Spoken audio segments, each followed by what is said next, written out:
Hi everyone, welcome back to Snail Mail. Surprises, I'm Miss Julia, and today we're going to be doing our watercolor for either a letter, card, or postcard. You can choose how you would like yours to look and decide if you want to do a letter, a card, or a postcard. I'm going to do a letter for mine, so I'll need a piece of paper. But if you want to do a card or a postcard, grab a card or a postcard instead. You'll want some water in your little cup. You'll want your paintbrush and your watercolors, and you might want the salt or the white crayon from your kit. And then once your watercolors are dry, you'll want either your pencil or your pen to be able to write a letter or a card to your friend or loved one. You can pause the video here and go gather your supplies.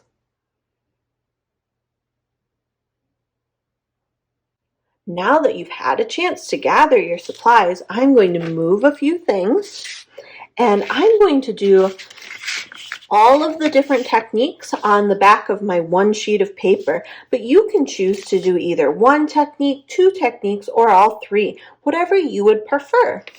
The first thing I'm going to show you is with my white crayon. With my white crayon, I can draw a design.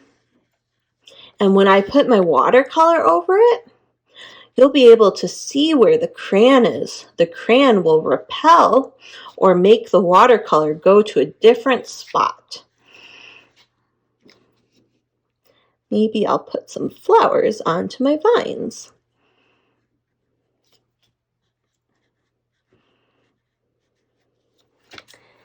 Then the next thing I'll do is I'll get my watercolors, open them up, and then I can take my brush, dip it in my water, and pick a spot and rub, rub, rub, maybe get a little more water, and then I can put it over where I have the crayon. And the areas that have the crayon, you can see that when I put the watercolor over them, the watercolor does not go where the crayon is. So then my design comes through and it looks really cool. You can use lots of different colors or just one color, however you would like, and whatever you think that your friend or loved one would like to get on their letter, card, or postcard.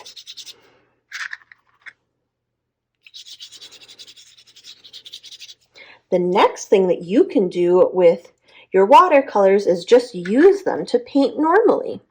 You could paint either like different color splotches, or you could paint specific designs. You could write the name of the person that you're going to send this to, or maybe paint them a really cool picture.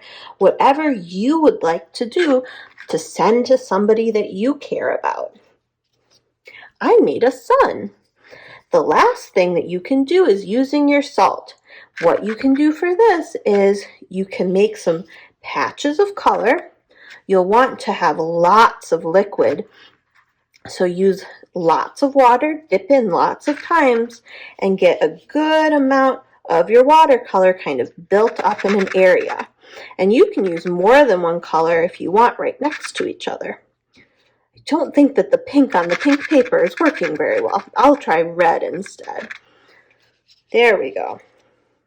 That shows up a lot better. Then once you have some areas, you can take your salt, and if it would be easier, you could ask your grown-up for a bowl to put it in. I'm just going to pinch it right out of the bag. So I'll grab a little pinch and I can sprinkle it on my watercolor. And as this dries, where the salt is will kind of absorb more of the water. It will make a really cool pattern. And once all of this is dry, I can then flip it over, and on the back side, I can write a letter to somebody that I care about. And if you put salt on it, once it's dry, take your paper carefully over to the trash or the sink, angle it a little bit, and brush off any of the extra salt that falls off. And then when you package it up and put it in an envelope, your friend or loved one won't get a whole bunch of salt in the bottom of their envelope. Well, I hope you enjoy using your watercolors to make a really cool letter, card, or postcard to send to somebody that you care about. And I'll see you in the next one. Bye!